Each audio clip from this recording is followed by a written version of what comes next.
Hello and welcome to Tea Talk. During the last few months, we have been talking about different very interesting topics. For example, Black Lives Matter, mental health, the LGBT plus community, also about climate change, how to stay active during the pandemic, and recently about body positivity. The topic that is gathering us today is gender. And as broad as that sound is the discussion that we are going to have today, we are not going to be discussing about the truth. We are going to be discussing about different opinions, experiences, and ways of seeing this concept. This is a concept that has been repeated in several of the talks, and that's why it is now of interest of the students as well that are watching. Just a reminder for everyone that is watching on Zoom, you are welcome to share any experiences, questions, or comments on the chat. You are also free to unmute yourself and ask a question to the speakers or just share an opinion. And for the ones seeing us on Instagram Live as well, I'm going to be checking this out. So if anybody has questions to the speakers, I'm going to be sending that. For those watching YouTube, of course, you're not going to be able to ask live, but our speakers are probably going to share some information about their initiatives on Instagram. So if you, after that, have questions, you can contact them as well. And of course, I just want to say hello and thank you to the speakers that we have today. We have 3 speakers. We could have a surprise 4th one, but I'm going to give that to luck to see what happened. And I would just have you all to introduce yourself so we can start our conversation tonight. So if we could start with you, Chris, if you could say a little bit of who you are and where are you from right now. Hello, everyone. My name is Chris Córdoba Duran. I'm from Chile. I'm a transgender non-binary activist from Chile. I work in an organization called OTD, Organizing Trans Diversities, and I'm in charge of all the educational area. I'm so glad to be here with you. Thank you very much for the invite. Thank you so much, Chris. If you can continue, Eve. Sure. Hi, my name is Eve Aronson, and I'm co-founder of Fairspace, based in Amsterdam, the Netherlands. And we focus on 3 main areas, which education and training, policy and advice to the governments here, and co-creation. Thanks a lot for having me. Excellent. Thank you so much. And Cami? Hello, everyone. My name is Camila. I'm a psychologist and I'm a co-founder and board member at Neighborhood Feminism. We're based in Amsterdam and we work on local direct impact actions fighting against the patriarchy, basically. To put it like this. Thank you so much for introducing yourself.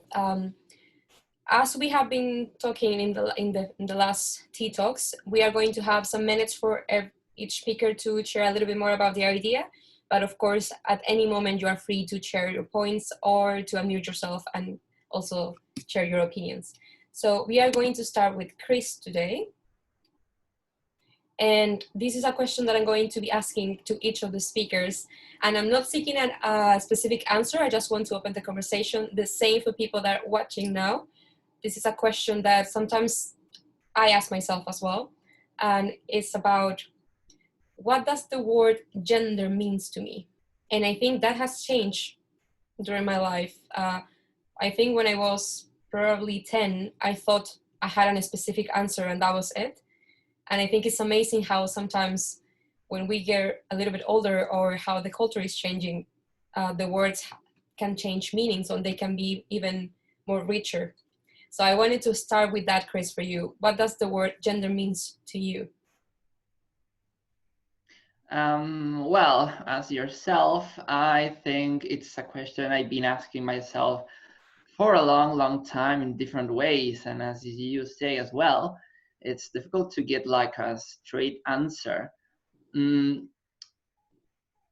it's not something that's not just like a problematic question to us now, but it has been like an interesting question like for a long time, you know.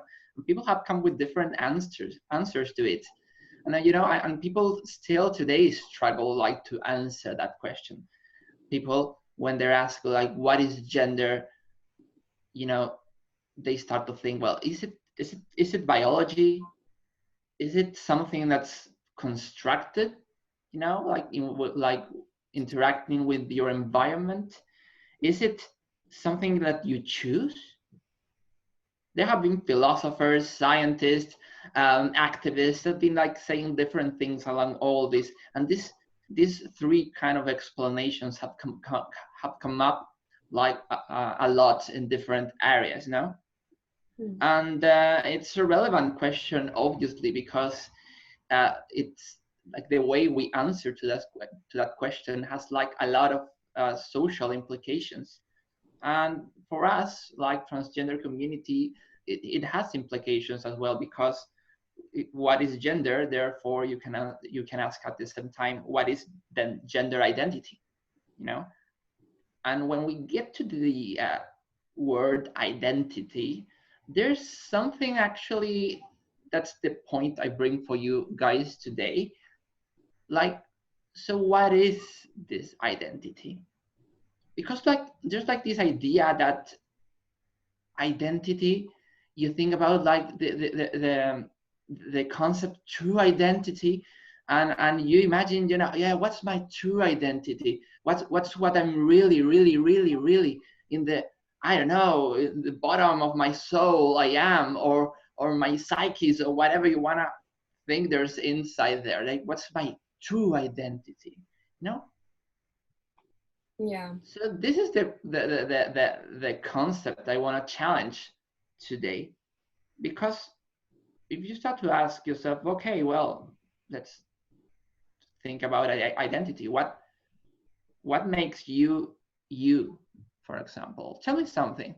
What makes you yourself?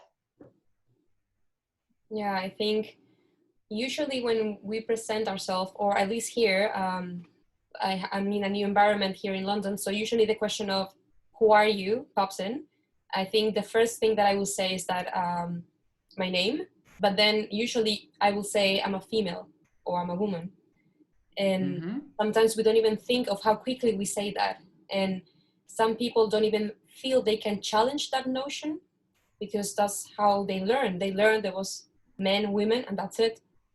And even people that now are in the 80s, maybe if they were born in now, they will have a richer way of expressing themselves, instead of just saying, yeah, I'm a female, because that's what people have been telling me my whole life. Okay, well, that's one answer, you know, like when you think about, okay, what makes you you? You know, like in that sense, you, for different reasons, might be just inertia, or like a political reason. You said like, well, I'm a woman. But other people can say, well, I'm a lawyer. You know? Other people is just like, you know, I am someone that loves art. And another person can say, you know, I'm someone that has gone through very rough experiences through this life. So there are different ways to answer this question, what makes you you? But they tend to fall on to these three categories. So I'm me because of my kind of biology, my body, what are my hormones, what, I don't know, how I'm physically constituted. Other questions, other answers go to the point, well, I am who I am because of what I like or what I do. In other words, like what choices I have made in life. And there's like other people that like tend to say answers that go to, well, I am who I am because of where I grew up. You know, as you said, like I was told, you know, like that I was like this, and I never questioned it. So there's still going on like this, you know, especially when it gets to gender identity or sexuality in general. You know, people, there are some like, I don't know, like different groups that say like, no, everything is construct. Another said, no, it's just biology, everything is biology. And because of biology, I don't know, especially when it comes to gender, like with people down in the 50s and people still today, you know, like women are not capable of doing some jobs or studying some stuff, you know, because of their biology. So they're like these, always competing, like these ideas. And when it comes like to gender identity or sexual orientation, people tend to, for example, answer, try to still like choose one of these ones, like oh yeah, I was born this way, so you have to kind of respect me because this is explanation and this is biology. And others say, oh no, you were corrupted by society, or something happened in your history, and therefore that's why you came up as you are. Feminists in the 70s, like with Simone de Beauvoir, said like, you're not born a woman, you become one. But at the end, we can ask ourselves, okay, is it really like one of the three? Or maybe it's more realistically like an interaction of all three, like an intersection of all three. And if your identity is an interaction of three aspects, two of which are constantly changing: your environment and your history, the choices you make. So how true is this true identity, something like this, is stable if it depends on three factors, two of which are constantly changing? So that kind of opens up, a little bit like this for people. And it's like, okay, so maybe I shouldn't be worrying about like labeling myself or finding this true nature, when maybe in 5 years it's gonna be a slightly different nature. We are all changing, like in a constant process. Obviously, we're not gonna be, most of us, we're not gonna be changing like a lot. But you never know what something can happen and can change drastically your life as well.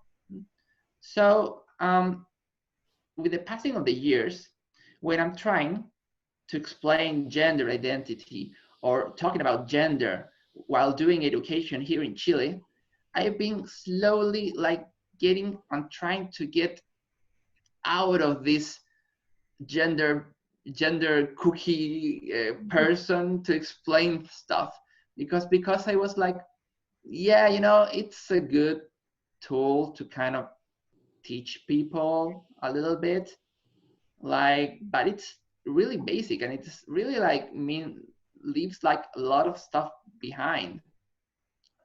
So I've been trying to find out like a way of thinking about it, a way of teaching or educating about it.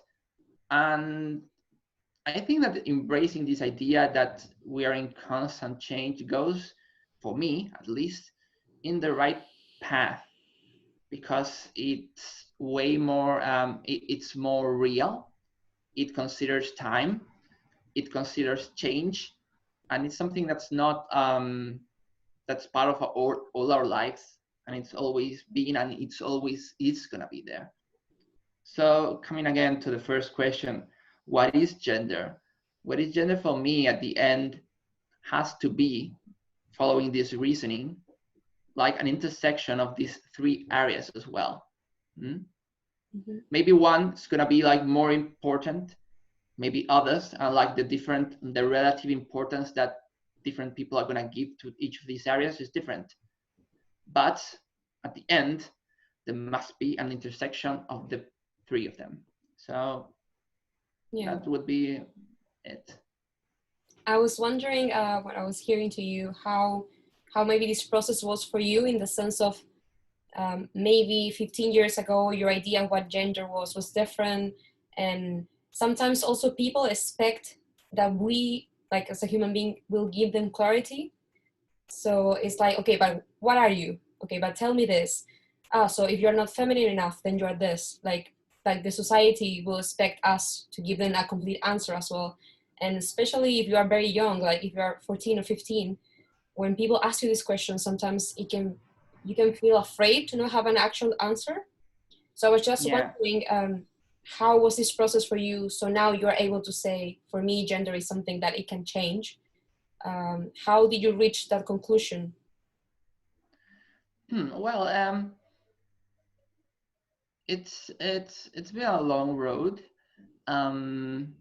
but from the beginning I didn't have an answer. Actually, that was like my I don't know, my most important time, like the genesis of my kind of new being. It was actually saying to myself and to everyone else, you know, I don't have to define myself, because I was like thinking about, oh, okay, so what I am, how do I define myself? And I was just like years and years thinking about that. I was like, when I define myself, I'll talk to my parents, and that moment never came. So I was like, at some point, it was like, why do I have to give explanations to everyone about why I am? Why can't I just be? So actually, that was kind of my point zero, for example. And after that, it's been a rough one, because, you know, everyone tries to continue, you know, asking you this question. Like I did my kind of transition in an English speaking country. So when I came back to Chile, I confront like the Spanish language, everyone was asking, do I treat you as feminine or as masculine? If there is any Spanish speaker in our audience, they will know like that like Spanish is a very gendered language. So, you know, like society and friends and family are always like, not with a bad intention, sometimes, you know, to push you into this definition. So it's been like walking like a knife's edge, like continuously. But it's a process that at least has allowed me this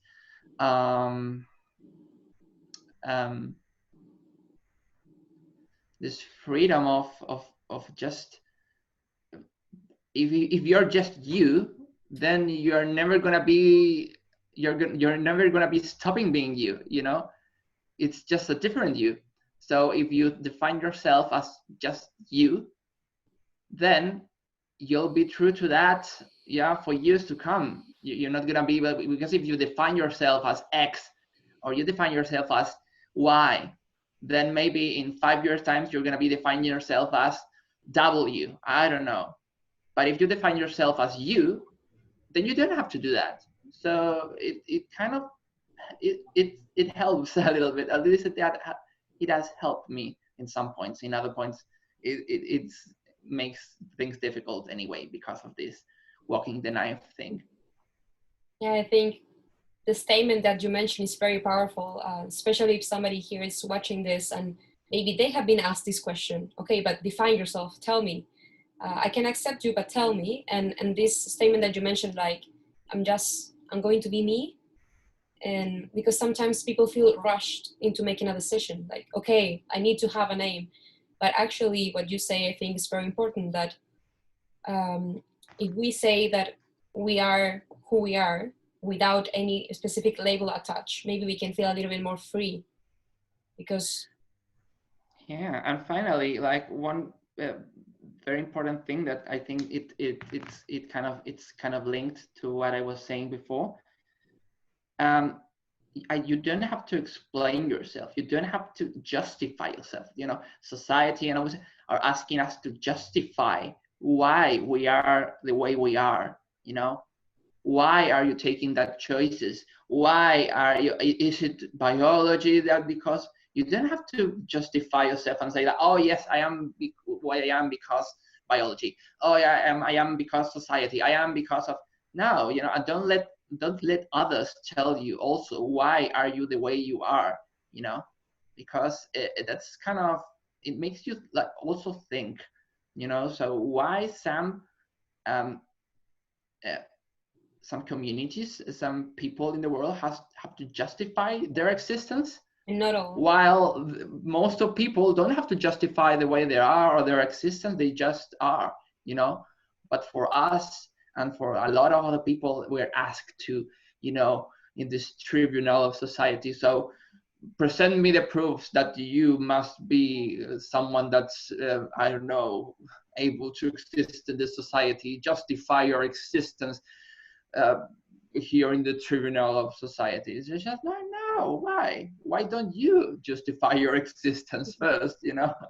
So it's interesting, you know. There's a lot to talk about this thing, but I know it's a long topic. And yeah. And we are not going to, of course, finish the topic today. We just, Yeah. I was just remembering when we had the LGBT plus community talk, that this was also something that it was spoken, that people that are straight or cisgender, usually people don't ask you, why are you a female, if you feel that you're straight cisgender female, because people just assume. But if you are a little bit different to the norm, then people expect you to give all these answers, but you don't have to. And I really like, and thank you so much for sharing your own experience as well, that it's not something easy to understand, that we don't need to explain ourselves. It's something that doesn't come naturally, unfortunately. A lot of people feel they have to. And I think education is a word that is very important here. Education to everyone, not only people that are different. Everyone needs to understand a little more how identity can be constructed. So I don't know if you want to have any last words now, after your last comment. Yeah, I would say that, from this explanation, is it biology? Is it a construct? Is it something you choose? Is biology, environment, or your history? There are some of these explanations that are kind of more validated by society, or at least for Occidental society. So is it born this way? Oh, then it's okay. Well, poor thing, you're just the way you are. You can't change that. But the other are kind of very criticized. What if, like this gender identity is a construction? Oh no, then it's right. Then it's not right. What if it's something you choose? No, then it's not right, because we have to remember that there's like, if you will look the big picture, we live in a society where, like, the kind of spiritual background of all of us, it's, this God, whatever God, but the one God created people the way they are, and change is not allowed, because it's usually a he, doesn't create imperfect things, so he created the way you are, and there's no change possible. So if there's a change, it's a thing to correct yourself, but at the end, our cosmovision doesn't allow change.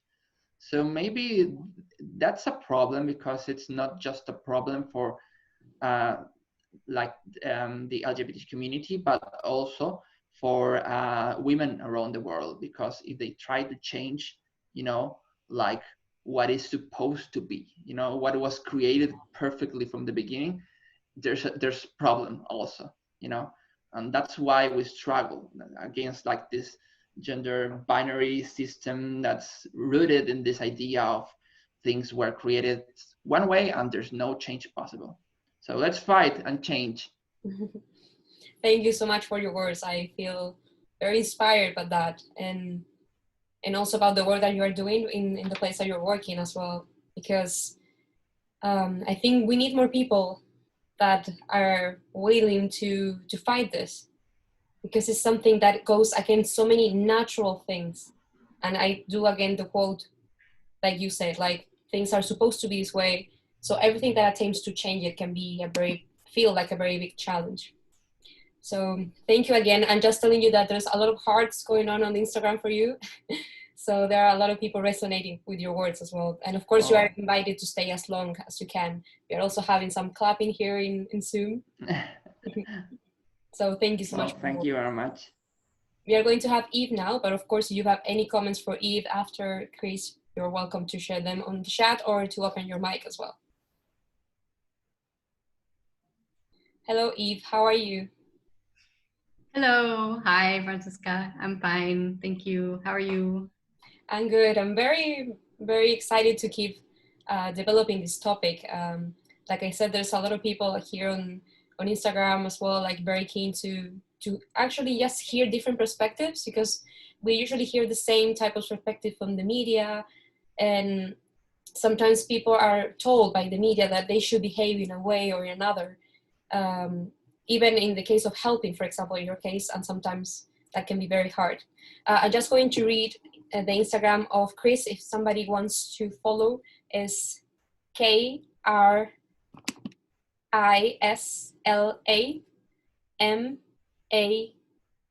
Yeutika.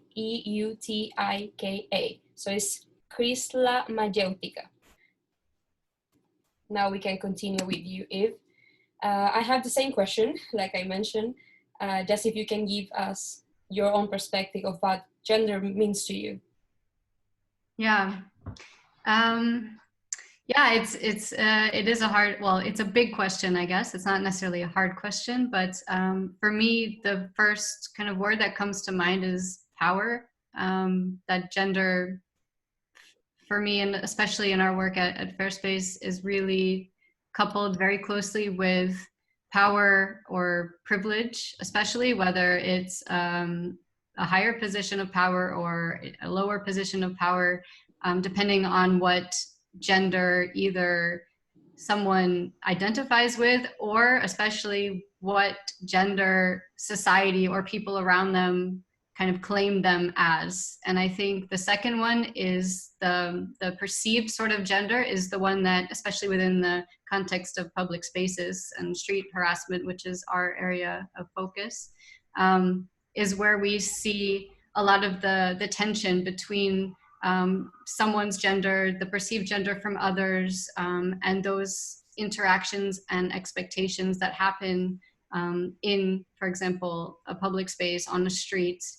And I think that couples very closely with the idea of having to explain yourself. I think when we take like an example of a cat call on the street, someone whistling at a woman, someone they perceive to be a woman on the street, there's an expectation that that person, that woman, is going to respond as a traditional woman, in quotes, of course, would respond and accept what the cat call or ignore it and not respond to it, not react to it. And I think that's a really critical dynamic of power that's played in that moment, and that just repeats itself every day in these interactions, and they're not always obvious or explicit. So I think the idea of gender can be also very microaggressive in the way that it's interacted between two people or more.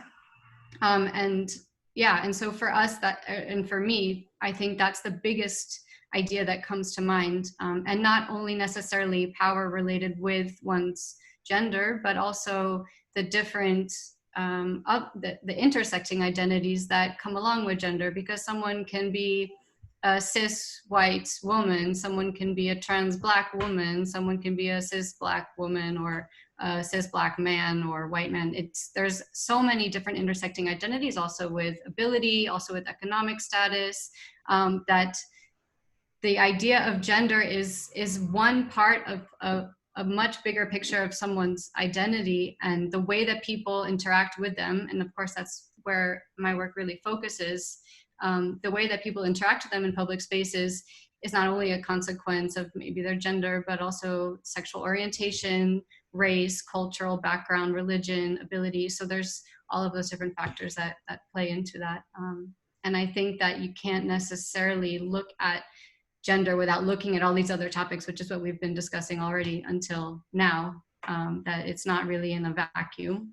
And I think a lot of people like to put it in a vacuum or in a box because it's easier to understand. It's easier to interact with someone when it's kind of laid out in a textbook what the different roles are and expectations. But in reality, no one is a cookie cutter version of anything. And I think we're really we're starting to realize that as different societies around the world, I hope more and more, that's just, we need to change the way that we perceive that.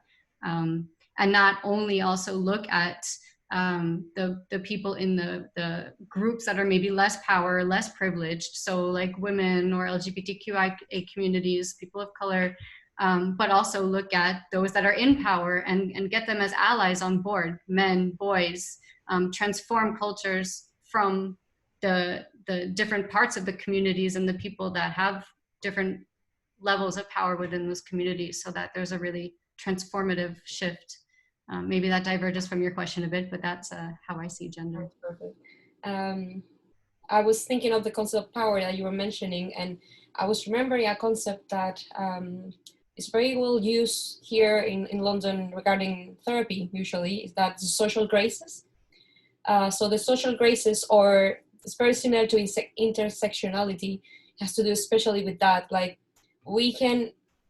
I put them apart so we can like in research, or we can like have an idea, like for example in the TikToks, we can have the theme gender, but that doesn't mean that everything that we did prior is not part of it. And I think that's also one of the reasons I put this topic very far, because I didn't want to start with gender, because that will immediately go into the binary of, okay, women, men. And in the social graces, for example, they review that exactly about power. So it can be power regarding age. It can be power regarding where you're from, or your ethnicity as well, your spirituality, religion, and of course, gender. Is there gender identity as well, sexuality, or sexual orientation?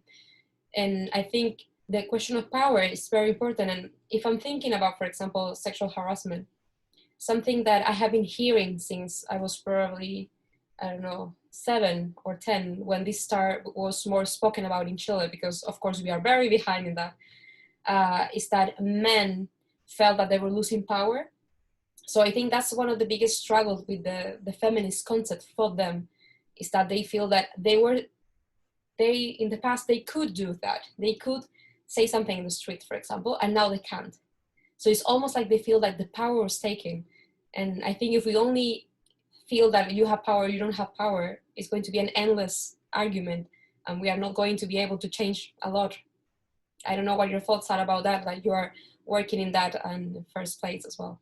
Yeah, no, I think it's a really good point. And also because a big focus of what we do and what we try to focus on are men and boys and engaging them in this fight, is that you can't tell anyone that what they think and how they've thought forever is wrong, or that this is how you do things. That doesn't work for any topic, for any age group, whether you're a kid or you're 90 years old. There's always a reason why what you think and what you've been told by your communities and your parents is correct and right. So what we do is we use different activities and sort of, how do I say this? So different practical ways to really show almost like physically the separation or the power, and force people in it to reflect on their own positioning in society. So one, I think many people in the feminist circles have heard of the privilege walk, for example, but most people outside of feminist circles haven't at all.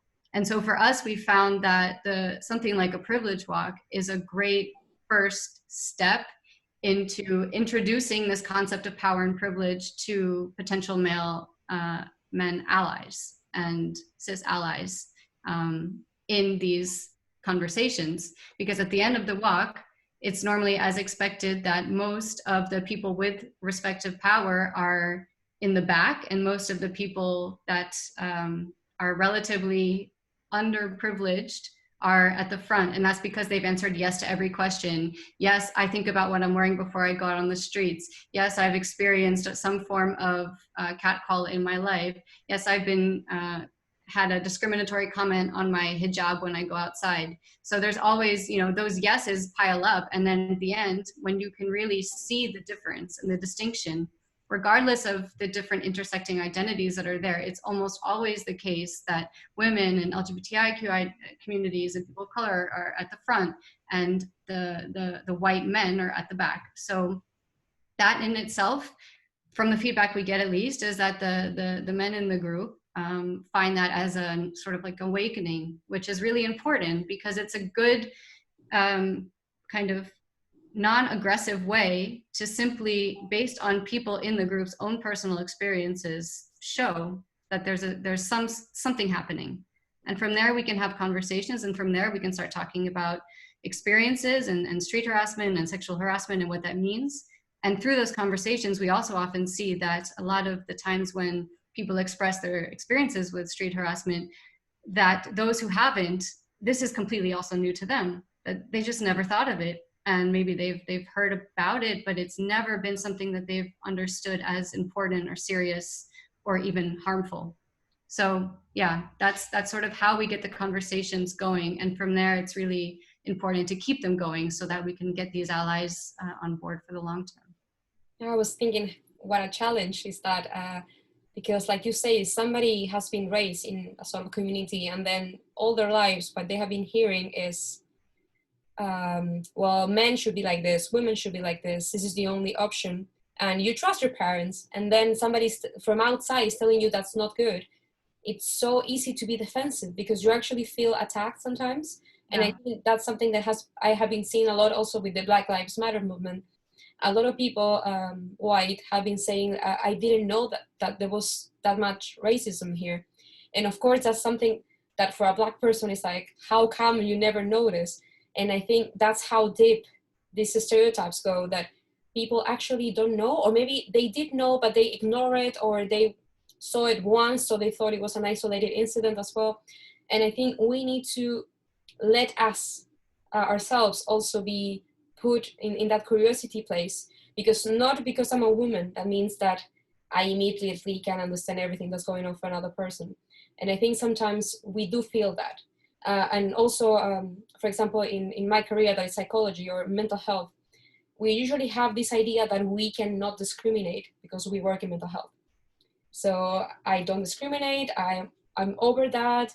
I will never use a word that somebody else doesn't want me to call them. And of course that's not true, but if we don't acknowledge that or give space for curiosity, sometimes we are colluding with the power system without even allowing ourselves to do that. And I think that walk is very powerful because it moves you. You feel like, I don't feel privileged. And maybe you don't feel privileged in your community, but then when you see the other global space, you feel that. And it can be so powerful and so painful that I think it's very good that people can be there, not to support, but to accompany that process, because it's a very difficult process to move someone from that. I also know that you wanted to share something with us, so I was wondering if you wanted to share that now or... Yeah, I think just because I'm getting this vibe of a conversation sort of thing, that we'll share it later. So yeah, it's no problem. So I was wondering if you have any experience that you can tell us working with someone or just hearing a story of someone that was placed very privileged with maybe because of the race or the gender, and that they start feeling that they're waking up. How do you feel that can happen? Somebody now is hearing, for example, and saying, yeah, I don't have any issues, like I really cannot relate. I don't know if you have an experience or an advice that maybe you can give to anybody that's hearing now. Yeah, I think what I would say is like exactly kind of what you said, is be curious and ask, and don't be afraid to not kind of know what the answer might be to your curiosity. I think if there's someone here listening that this whole idea of power and privilege and street harassment and it just doesn't ring a bell, I think what we get often from the guys in our workshops, if they're not already taking the step to join a workshop like this, or to reach out to us to kind of ask for more information on what they can do, then what we would normally say is just talk to different people around you in your circles. Don't only talk to the same kind of inner circle that you speak to on a normal basis. So if you're in a student res housing and you're always hanging out with the same people on the floor, try talking to someone new. I mean, I think it may sound a bit cliche, but this is how conversations get started, and this is how new ideas get exchanged, and this is how new vulnerabilities get shared. There's only one way to do it, and it's to step out of a comfort zone just a little bit at first, and to ask. Yeah, I was remembering a concept called, oh my God, what was the first word? It's like the surprising ally, or the unexpected ally, that you wouldn't expect a cisgender white man to be an ally of a Black community movement. You would expect them to sympathize, but to be there and to actually build with the community, sometimes it can be seen as an unexpected ally, and not only for other white men, but also to the people that are from the movement, because sometimes it feels like if they are there, they are taking power. And again, we are going to that part of power.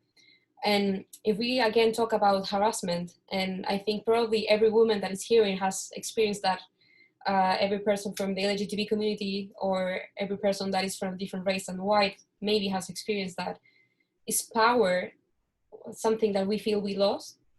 I had an experience of harassment not long ago, I think it was a month ago, here in London.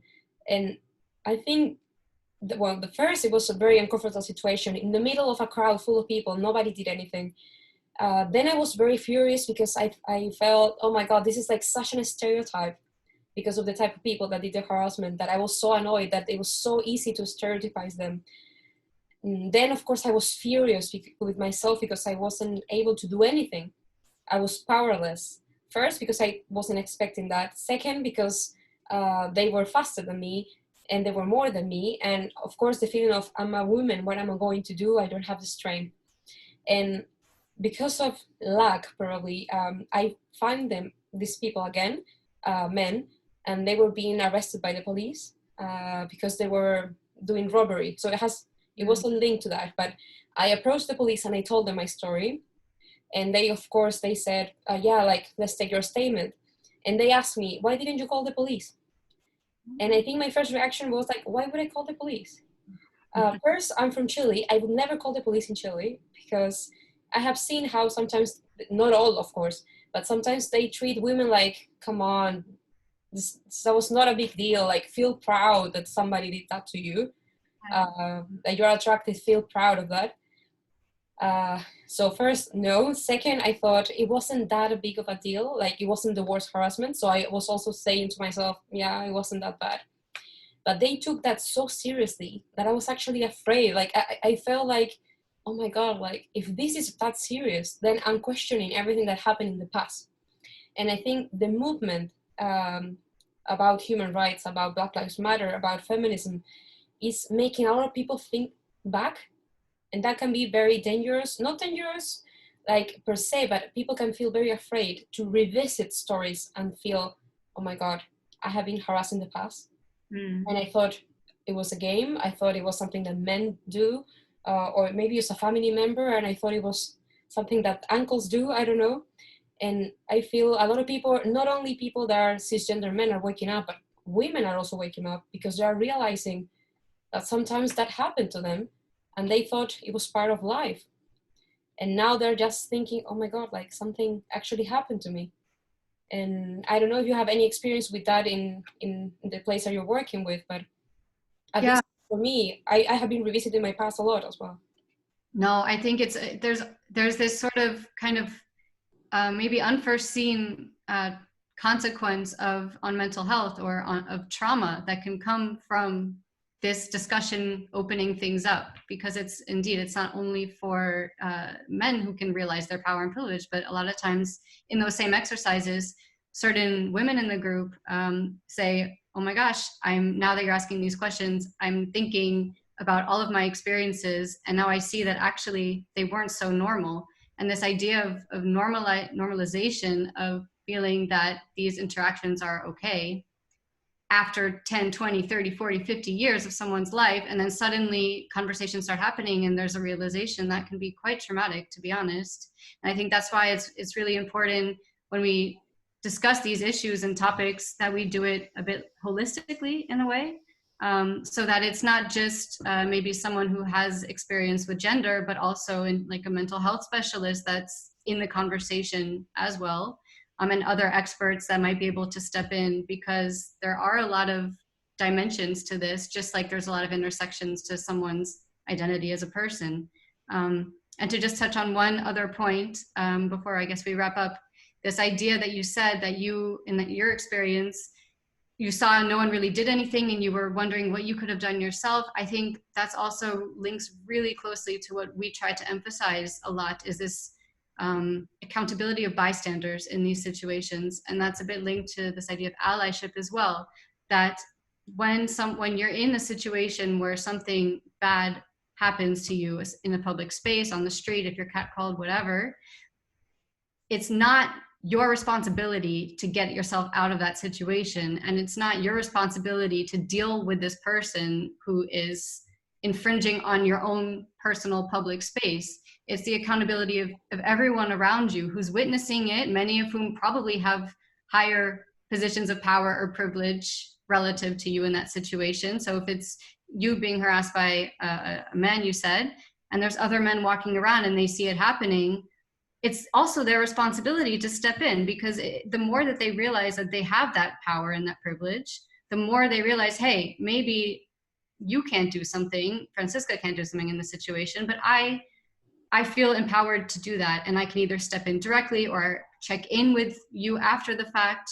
I think there are a lot of ways to kind of practically discuss with people how they can intervene, and that's we call them the 4Ds. I think in the US they call them the 5Ds, but it's sort of this 4 or 5 step methodology that is very simple and practical, that just says, hey, if you're in the situation, here's what you can do. There's 4 choices, just to help people have a framework to it, because oftentimes we can say, yeah, just respond, just help, but that to some people just doesn't make it easy to do it. So we say, you can distract, you can delegate, you can directly intervene, or you can delay and maybe ask after the situation if someone's okay. And sometimes asking authorities, like you said, also can be dangerous for either for you or for the other people involved. So there's a lot of considerations and a lot of different elements at play. But the fact that this is starting to become something that people are talking about more and more, and that we're approaching it more holistically, I think hopefully will lead to more inclusive societies in the future. Yeah, I think that's a very, very important point, because a lot of people don't know what to do. Some people feel frightened. Maybe they feel I don't have any power to intervene. Other people feel they will make things worse if they intervene. Like, I think they use the concept of structure, but in a different way. Like, maybe if I just ignore that, then it wouldn't be a big of a deal. And I think that's key. And I think that's part of what you do in First Space, to try to give some education or maybe some knowledge in what can happen to you, because it's also very, very violent experience to witness that. And I think we have all witnessed that in a way or so, that we've seen something and we feel this urge of, should I get involved or not? Would I make it worse? Would I actually help? What if I try to help and then people will say, you know what, I don't need your help? And I think that's something that I have hearing a lot in Chile, that people will hear a couple, for example, fighting through in the balcony, so all the neighbors can hear, and then they will call the police or they will call someone, and then when the police goes, that the couple will say nothing's happening. So people feel, okay, so maybe I shouldn't say anything. And sometimes we don't understand how the dynamic of violence can happen, and that it can be very common that if you feel, if you have experienced aggression from your partner, and then somebody else sees that you will say, no, nothing's happening. But that doesn't mean that you should, okay, I will never try to help anybody again, because it's also part of that. It's not easy to say something happened to me. It's not easy, especially if it's something that you know, someone that you know. It's very, very extremely hard to acknowledge that that's happening to you, that it's not your fault, that you are not betraying that person just by saying what's happening. So I think we, as a third person, maybe if we're witnessing this, we can actually help for that process to start, or that person can see that they have maybe an ally there that can be there and help. And now that we have everything online, I have seen a lot of campaigning towards that, because people are living with their aggressors right now. And maybe they are in quarantine, so they cannot even go out. They don't have any space to go out or to tell anyone. And there has been a lot of campaignings. One is like this, when you put your hand up and this sign will mean I need help. The other one is to have the camera and talking about something and you send a message at the same time. And I just wanted to tell that if we have any student from King's here that they are experiencing something right now and they feel they need to talk to someone, if you are in the residence, we have somebody called the Werfred Leads. You can find that in the King's website. They can help you with that as well. You can also reach to your faculty. They can help you with that as well. And I think, and thought that I will never say this, but the police, you can also trust them, at least here in London. And correct me if I'm wrong, Emma, but I think the number is 999 or 111, when you can call them and they actually will help you and that you are just not alone in this that's happening. And in the Netherlands, there's also a code word, if anyone is listening and you need it, called Mask 19 or Masker 19, that a lot of pharmacies and grocery stores know about. Okay. Emma was saying 999 is for emergencies, 111 is for non-emergencies. I don't know if you have any last words or you want to show it the video now. That's for the UK. Emergency numbers for the UK. Yes. No, I think it's been a really interesting discussion. It's been great to also hear the other, well, also the future other speakers. Thanks a lot for asking so many important questions, and I hope to keep the conversation going. For anyone who's interested, our handle is @fairspace_NL. Thanks a lot. Thank you so much, Eve. We will go now to Cami. Like I said, if you have any questions on Instagram or on the chat on Zoom for Cami, Chris, or Eve, you can ask that. And they also have been sharing their, Chris is leaving now. They have been sharing their Instagram as well, so you can contact them after. Thank you so much, Chris, for being with us and for sharing also your opinions on your work. We are going now with you. Bye, bye, Chris. So now we have Camila. She is currently in the Netherlands. Yes, I'm sorry. I always Not Germany. Get confused with Germany. I don't know why. I think it's because of the name of the language. I always get confused with Dutch. Always. I don't know why. That's something for me to work on. So, what's gender for you, or what does that word trigger in you? Well, when you said you were going to ask that, I freaked out. Yeah, to me, it's as everyone said, it's such a big question, and it's something I've been kind of coming back to for the last 7 or 8 years, kind of going over this, what is gender, and I think we could definitely go the theoretical path. As Chris said, like, there's philosophers, there's activists, there's all these definitions, but I do think that it's more interesting to leave that question incomplete. I think if we give a definition, it kind of takes away the opportunity to actually think about it. For me, gender is a place that can be a place of oppression. It can be a place of struggle. It can be a playground, depending on the day. And I do think that the way that we traditionally think of gender, there's this illustration from an artist that says the gender binary is a mediocre colonial concept. And I think it really sums it up. This idea of men, women being very clearly defined is something that's clearly, like, it's not even biologically true.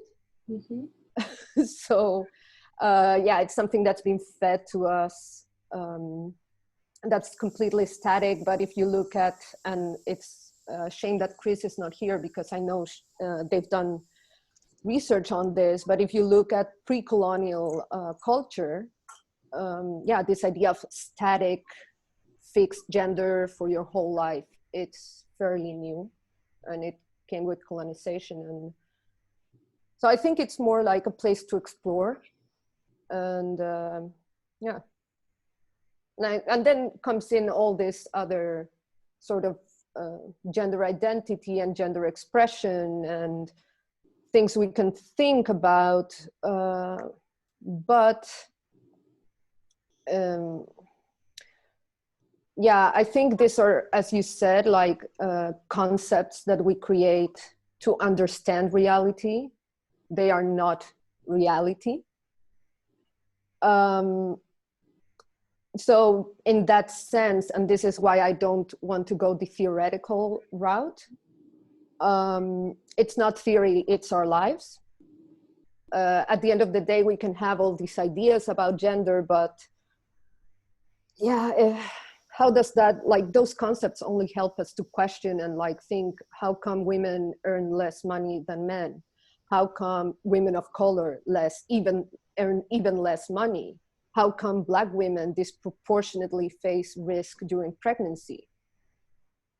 I think that's where these concepts become useful, when we can bring them to better understand things that are happening around us. It's almost like a political concept as well. I think it's definitely political. Yeah, I don't think it can be separated. Yeah, I was also thinking about history and how, well, you usually live around 80 to 90 years. And if we think about the last 100 years, yes, we had gender very, very specified. Women are here, men are here. That's how it's supposed to be, at least in the Western cultures. And I'm including South America in that as well. Yeah. And that wasn't questioned enough. Like, it started with the suffragettes and all of that. But before that, it was a very different way of perceiving life. But we only remember the last like 300 years, and family is the most important part of the society, and gender is like this, and marriage is for love, and all of that. Those concepts are very new. They're not new to us because we were born and they were there, but that doesn't mean that the human existence was linked to that, at least from a sociocultural point of view. Well, definitely. I mean, I'm not an expert in that kind of aspect. There's people that know a lot more. But even if you, like, just the sole idea that for 80 or 90 years, you are supposed to know who you are and consistently be that for 90 years. I think Chris put it like so beautifully, and just like, as long as you're you, like, you'll be you. Because honestly, it's just, everything else can change. Like, and there are societies and cultures where, for instance, your sexual orientation changing during your life is something that's not questioned. It's like, yeah, sure, it's part of life. That's not our society. In our society, you're supposed to know what you like and how you like it since you're basically a child. So yeah, it's from the historical perspective, it's definitely interesting to question the sole idea of gender. I was also thinking, now that you mention it, about the family scripts, or like that you are born with, I don't know, the gender of you're a girl or boy before you're even born. A lot of parents know the gender and they plan at least the first years of your life regarding that, like what color is the room going to be, Yes. I'm going to put you earrings or not, I'm going to buy you pink or blue clothes. And some people are questioning that, and maybe they don't want to know, but still we have an idea of how. And I think there's a study, I don't remember who made it, but it has to do with mental health as well, and education, where you have a baby, I don't know, 3 months old, and one is a boy, one is a girl, but they change the clothes. And then they invite people that they say, I don't discriminate by gender, and they make, okay, you need to play with the baby for like 1 minute, and they have different toys. And the majority of people with the baby that was dressed as a girl baby, they will use like soft toys. And the majority of people that play with the boy that was dressed like a boy, they will use tracks and they will like do things that are more aggressive. And then they were told at the end of the study, you know what, they were changed. Yeah. And they saw the video and they were very surprised. Like, I never thought that I would do that, because it was so like, something was so deep in my mind that I didn't even thought that I was doing that. Yeah, I mean, yeah, as far as the whole, it's a boy, it's a girl, like, that comes from expectations before birth. There's also, in the same line, these studies where they observe like how parents react to a boy getting hurt or a girl getting hurt. And to the boy is, boys don't cry, you stand up, you like keep going. And to girls, it's more comforting, and they're allowed to cry, you're allowed to be soft, basically. Like, our society doesn't like give space for men's softness, even physically. Like, men are supposed to be physically like muscular and chiseled, and there's really not a lot of space for softness. And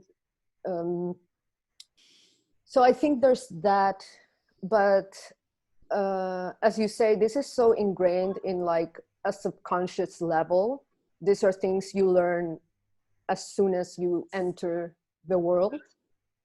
That for me, I always joke with a friend, like feminism ruined my life because it forced me to see the violence in my life, as you were talking about street harassment, for instance.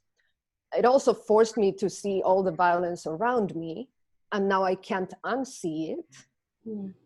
And therefore, I'm also in a place where I have to do something about it, because I'm not going to sit here and just be aware of this and not do anything. But it's years and years of just unlearning internalized ideas regarding gender, and it also internalized misogyny as well. Mm. Like as women, we are as violent to women as any men. So it's also unlearning all of that. And I think it's like a constant thing. I don't think you arrive at some point. It's like a daily exercise of unlearning all these expectations, behaviors, ideas, assumptions. I think that's a very, very important challenge, because if I think of my friends, probably, I don't know, 12 years ago, or not even friends, even women that I met, I am very critical of them, because a lot of things were changing in Chile, and a lot of things have changed regarding the feminist movement in the last 10 years, 20 years in Chile. And I remember some comments that they made, and probably I made as well. And now when I see that they are like advocating for women's rights, it's very hard for me to forget that. And I'm like, and I think it's very important to acknowledge that people can learn and they can change and they can revisit what they believe. Because sometimes we will say, yeah, you're saying this now, but 20 years ago you said this. And it's very hard, because we expect for the human being to be completely coherent. And it's the same as to have the same gender, the same, like everything for the whole life. But not even that. Are you as hard on that judgment to your female friends and your male friends? Because I feel like when a man says street harassment is wrong, they get celebrated for that. Exactly. When a woman says street harassment is wrong, you will recall, but 10 years ago, you said, oh, it was so nice when I got catcalled. So that's also internalized misogyny that we all have. We judge women harder, and we celebrate men for doing a lot less when we're talking about the feminist movement in particular. I've definitely done that in the past. I think now I'm very more aware. Of course, sometimes I do that anyways, but I was remembering we had the march, the feminist march, the 8th of March, and there was mostly female, and here in London there was mostly South American female, and there were some men walking, and one of my friends, she was walking with her boyfriend, and these other women came, and she said, I think she was like 40 something, she said, oh my God, yes, this is the man that we need. And she started taking pictures with him, and he said, we need to take pictures with him. And she was clapping him. And we were like, why is she clapping him? Like, this is and not the hundreds of women around you. Yeah. And I think that at the beginning of any movement that started to happen, or for example, if in Chile, I remember this from a quote in the newspaper, they said there was a clinic for kids, and there was a huge line with moms, female, with their babies, and a man came with the baby, and everyone said he has to go first because he's a man, so he's probably more busy than us, so he cannot waste time here, so he will go first. And that was feminism, because, oh, man is taking care of the kid. But in the context of that, it was, again, we need to celebrate that he's doing that, because that's so unusual. And I think we need to make it happen till it's not unusual. So it's not celebrated, it's just part of how things should be. But I think, and then we would go into the topic of being an ally. But I think that's also interesting in terms of, there's also an idea of not upsetting your allies. So like, we should reinforce men when they are speaking up against violence against women, so they will keep doing it. But the truth is, if you actually care, you will keep doing it, even if you're not getting gold stars for it or acknowledgement for it. And I think, and this is the great topic of being an ally that could be its own talk, because we also see it in regards of racial justice movement, disability rights movements. So yeah, it's, I don't, like as allies, I don't think like you should expect celebration. And then like, if you're doing it for that, it's important to revisit your, like to journal or meditate or sit with yourself in quiet for like 5 hours and think, would I be doing this if I couldn't Instagram it? Because there's a lot of performative allyship going on right now, and it can do more harm than good as well. Yeah, I think that's something that is very important to explore. And like you said, it can be its own talk. Yeah. And I think there was a lot of videos also when the Black Lives Movement started with the protests this year of influencers that they went to the march, they will take a picture and then they will jump into the car and leave. So Yes. they were not even marching and somebody took a picture. They were like staging that. And yeah, they can contribute, but it's not the same of like being actually an ally and doing that for the Black Lives Matter movement and not for you having more followers. And I mean, how does that contribute anyway? Like you could say, I'm using my platform, but if you have such a big platform, isn't it a better way to use it to maybe let a Black Lives Matter organization take over your Instagram for a day? Like that would be better than taking a picture just for show, right? Yeah, I think stepping aside, it's something. And that is a different topic. But it does, I feel like it's what you said at the beginning, it's intersectionality. It's really hard to talk about one thing without kind of jumping all over the place a little bit. Yeah, of course. It's part of the nature of it. Emma was commenting on the chat that it's definitely worth looking at the intentions to have an allyship. And if somebody is looking for recognition, are they truly being an ally or are they putting themselves first in the conversation? Well, yeah, I mean, we talked about this a bit before, the two of us. And in this, I'm speaking only for myself, of course. I have strong opinions, for instance, about letting a cisgender man take a slot in a panel about gender. Like, and it has to do with centering people who are already centered anyway. Which is the same if you think we'll talk about Black Lives Matter and like, I have 4 slots for people to talk. Am I going to give one to like a white person or am I going to give it to a Black activist?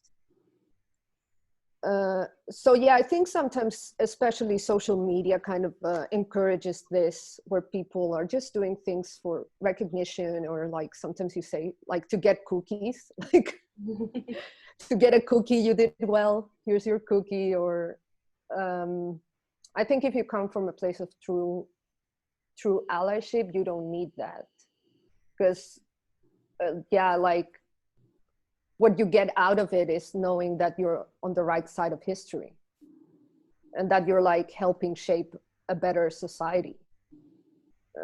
I think that's enough. I mean, so yeah, it's a whole conversation when it comes to allyship. I think maybe something to write for future talks. Yeah, I just wanted to comment before I asked a little bit about the organization that you mentioned. Yeah.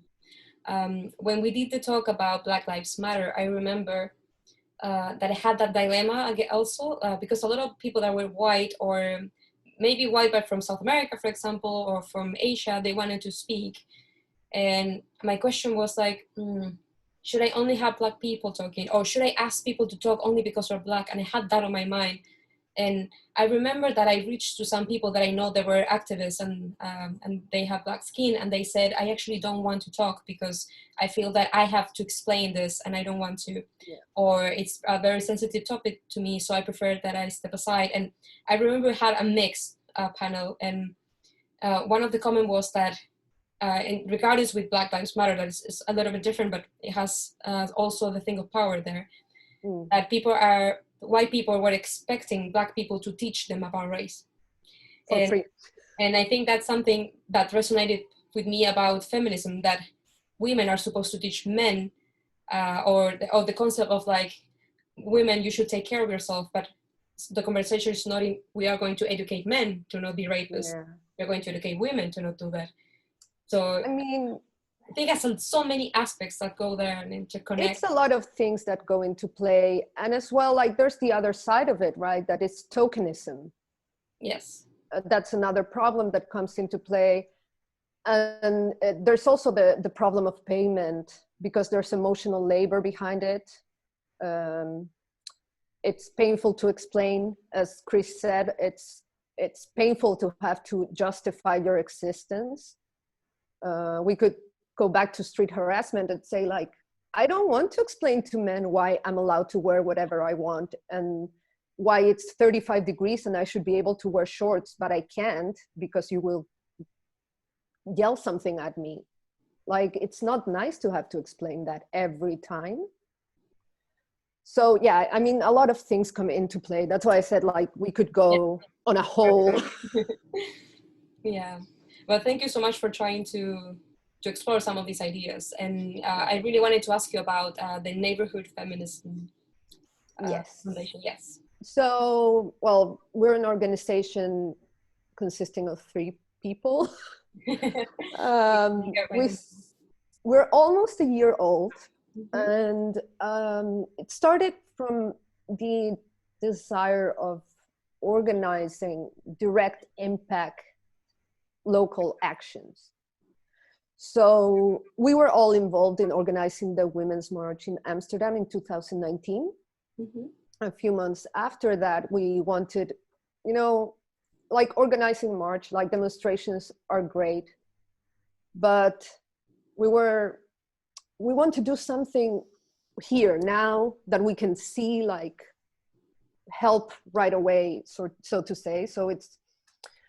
And then we were exploring a bit about period poverty and what's the situation in the Netherlands, what happens with homeless women in the Netherlands or homeless people who menstruate, and how is access to menstrual products.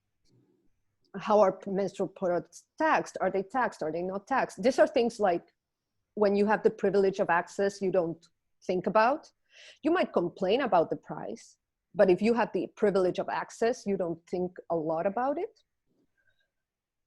So in doing our research, talking to organizations and people who work here, we also came to see, yes, period poverty is definitely an issue.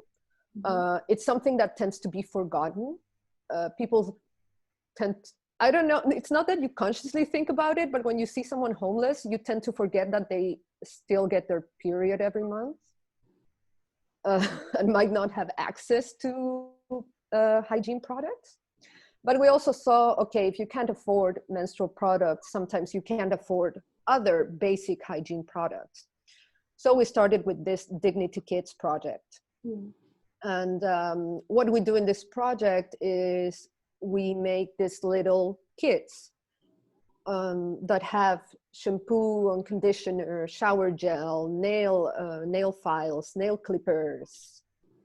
We also give menstrual products, underwear and socks. And we give this to places where homeless people can pick them up. So right now we work with 2 organizations. In one, we bring 20 kits a month, but we want to escalate that in the future. And there people just come pick them up. They don't live there. It's not a shelter where they can stay. So we don't have clarity, like exactly, we don't track whoever gets them. We know that a large part of the people who benefit from this project are undocumented people. So that's also one of the reasons we don't track whoever takes the products. And the other place is a house where women are living there. And there we can bring other sort of products, so because they have somewhere to store them. So the other kits are like small in waterproof bags, travel size, they can easily grab them and go. And yeah, so that's what we've been doing for the last year. Started really small, and now it takes up the whole entrance of my house is full of menstrual pads. So it's A whole movement. Yeah, Emma's saying that's amazing, and I want to follow her and second that. Especially now that with the pandemic, there has been a lot of discussion about what is a necessity product, and I think that's a very, very important part of that, like, period. And that's happened all over the world. Some communities cannot afford that, and sometimes that is forgotten. Like, people think about food and clothes, but not about things that have to do with the period or about hair care and all of that. And I was just wondering, how has this been received by the communities that you have been working with? Yeah, we're like super respectful in not demanding a lot from the communities that receive this. So we really make like an effort to work through organizations where these communities have already built trust. But we do sometimes receive a little message, like all of our, like for instance, all of our kits come with like a little card with our website and like little handwritten message. So yeah, like we have received sometimes messages where they say like, it's been really helpful, like thank you. In general, they are very well received. And now, as you said, with the pandemic, with the crisis, like the need for all these products has actually like skyrocketed. Yeah, it's really difficult to manage right now. Because I think I was looking at an article the other day, it said that COVID-19 works like a magnifying glass, because it makes even more evident the lack of support that already exists in different parts of the world. So places where, like, for instance, the social support system is not great, like most of South America, you see like its impact like way harder than countries that have stronger social institutions. So we see that as well now. If the need before the pandemic was 50, now the need is 200, and it probably will keep increasing. That sounds a lot for 3 people. Yeah, it's a challenge. If anybody that's hearing wants to help, how can they contact you, for example? Our website, our Instagram. I'm going to write them now in the chat. I hope I don't misspell anything. Neighborhoodfeminists.com. Neighborhood Feminist. Yeah, and the Instagram is the same. Perfect. So it's Neighborhood Feminists with an S at the end. Feminists. On Yeah. Instagram and neighborhoodfeminist.com on the website. There is a question here. What would be your advice on how to start a conversation with a homeless person, for example, who may not have access to these items, and asking what they might need? And I think this also is related to the word assistentialism. Like, how can we do this conversation with respect and not seeing like I have something that you don't have? Yeah, I think it sounds very basic, but I think you should talk as you would talk to anyone that you think needs help with something. So sometimes if like you see someone in the street, sometimes here at the entrance of the supermarket, you can say like, hey, I'm going in for some groceries. Is there anything I can get you? Like, you can say that. I understand, like, sometimes we don't want to like seem, I don't know the word in English, but yeah, like paternalista.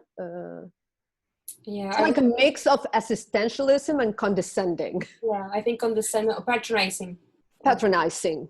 Yeah, you don't want to seem that way, but you can always just ask in a polite way, is there anything you need? Or I don't have change right now, but like, are you hungry?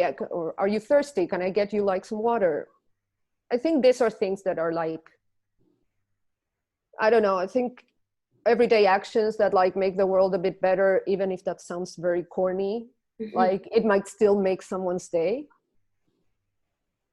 Yeah, I was And thinking, it has to do with seeing people as human. yeah, I think that's the key part. But sometimes I feel we are being rude, and that can stop us from making something. And I think in my personal experience here living in London, I remember it happened to me one day that I had a lot of food. I bought a lot of food, and I was actually thinking, I don't need all of this. I won't need it.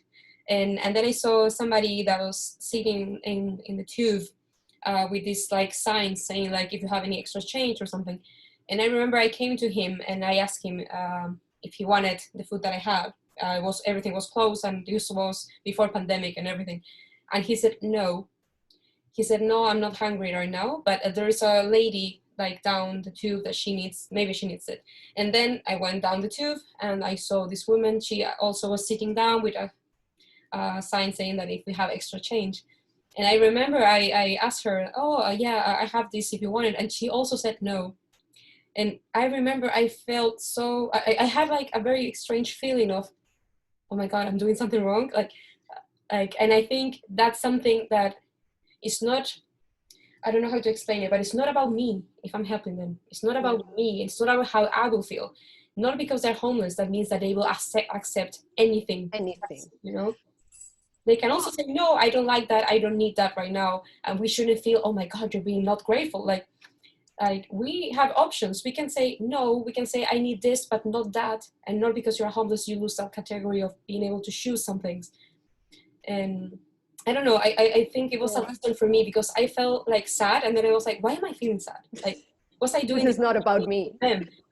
Yeah.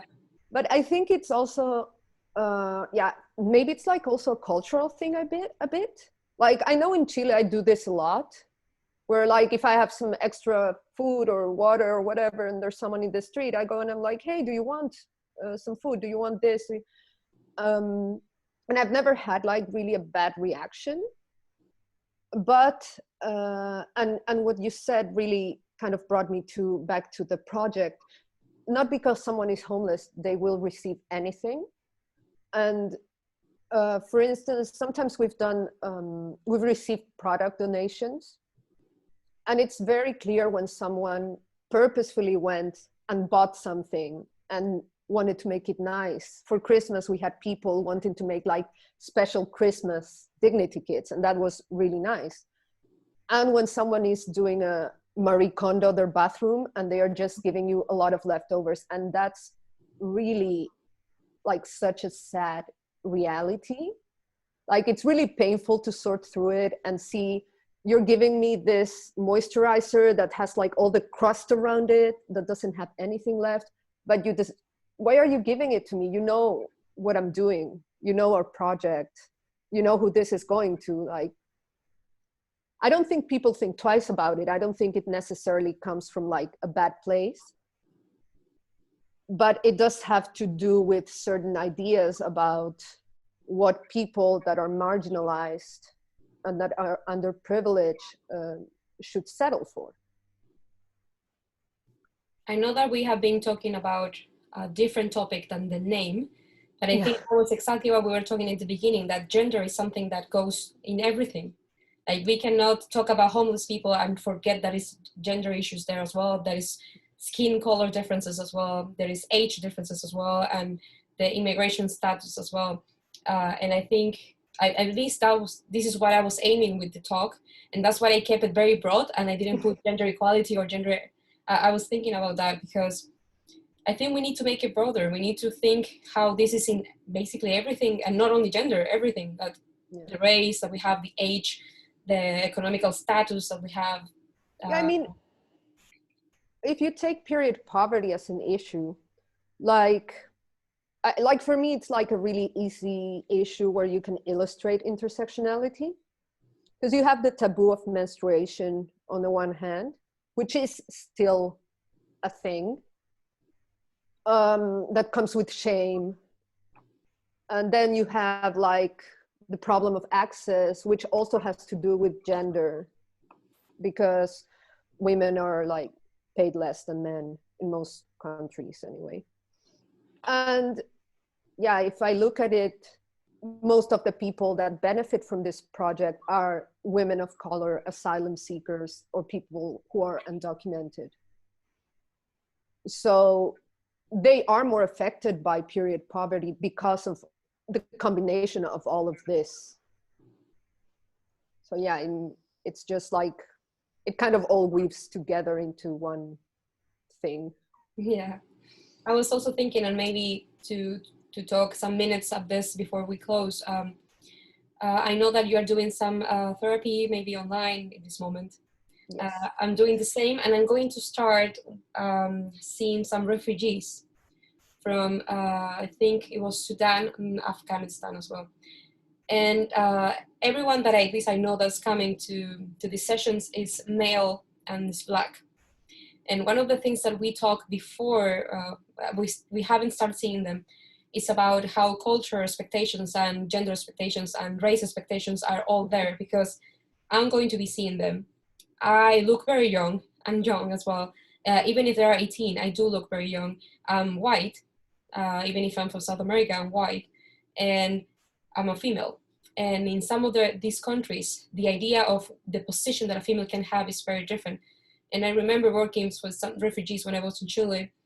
Some of them specifically asked to have a male in the room because the authority was something challenged. And we were discussing about all of that, because we need to, like, and I think this is something that Eve mentioned, that we need to reflect in our own position. And as a therapist, we also need to reflect in the position that maybe the family or the client is putting us on. And we also have to do that. It's like part of the work. But I was just thinking of how this is everywhere. Like sometimes you don't even say hello, and people already put you in some category because of what they also have learned of how a female should look like, how a person from South America should look like, how a therapist should be. And I don't know if you can share in these last minutes how your experiences have been of working maybe gender topics. As a therapist, Mm-hmm. I feel like that's such an interesting conversation, because we don't get that enough in our formation. Mm-hmm. And then, yeah, like, I don't know. I think it's tricky because, like, the position of therapist, I feel like it's like an ultimate position of power almost. In terms that not only are you in the position of knowledge, like you're supposed to have this knowledge, and that's something we could also explore, but then you're also like a fixer. Mm. You're supposed to fix things. You're supposed to know things. You're supposed to be neutral, which is a myth because we all have a history that makes us see things in one way or another. So yeah, like there are things that a patient might say that will trigger things in you. And I think the only thing you can do about that is be as aware as possible of what's happening there, how much of it has to do with you and how much has to do with your client or your patient, and how much has to do with the relationship that you have with them. So it's never two things, it's three people: the client, the therapist, and the relationship.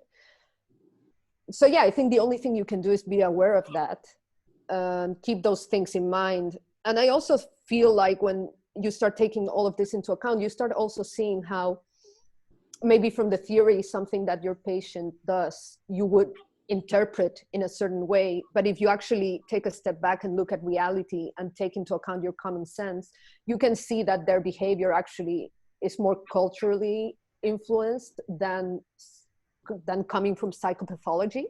Yeah. But I think it just comes like, it's that combination of studying a lot and doing therapy yourself and just kind of trying to keep that self-awareness. So yeah, I have like examples in mind, but yeah, I'd rather not. Yeah, it's okay. But it makes me think of that. of those situations where you have to sort of, yeah, just keep an eye on if your feeling has to do with you or not. And definitely as a woman, there's things that you hear in therapy that sometimes you get that feeling of, and you have to kind of dial back a bit. Yeah, I definitely can relate with that. Well, thank you so much for all your interesting talks. Thank you. And I don't know how much I kept in topic, but sorry. Well, what happens usually in Talk that we have an idea sometimes of the time, but usually because it's a conversation, you can go, like you say, for hours. And I think for people that are still hearing Instagram Live and also here on Zoom, my aim was to start this conversation talking, for example, about gender as a topic, but actually to make it even wider. And I think that's why that happened now that we start talking about mental health, people that are with economical difficulties, different cultures, because it's not something that you are going to have a definite answer to. Like, okay, there's male, female bathrooms, that's it. Something that it has been changing so much, like in the history of humanity, and it will keep on changing. And sometimes if we fix too much in a definition, even if that it's helpful sometimes to identify ourselves, sometimes it can have a lot of limitations, like it constrict yourself. And like Chris was saying, sometimes you don't feel as free. And maybe just saying, I'm going to be me, and not having that label attached can make you feel freer, it can make you explore more. Or what Eve was saying about talking to other people to get to know their other experiences as well, and to keep this curiosity open. And what Cami was saying now about how everything is interconnected, and when you start talking about something, you start talking about other things at the same time, and you start thinking about yourself and reflecting and feeling that even though we maybe want to have this human rights perspective, sometimes we do make mistakes and we do say things that maybe for other people are like, and we are in the struggle of power as well.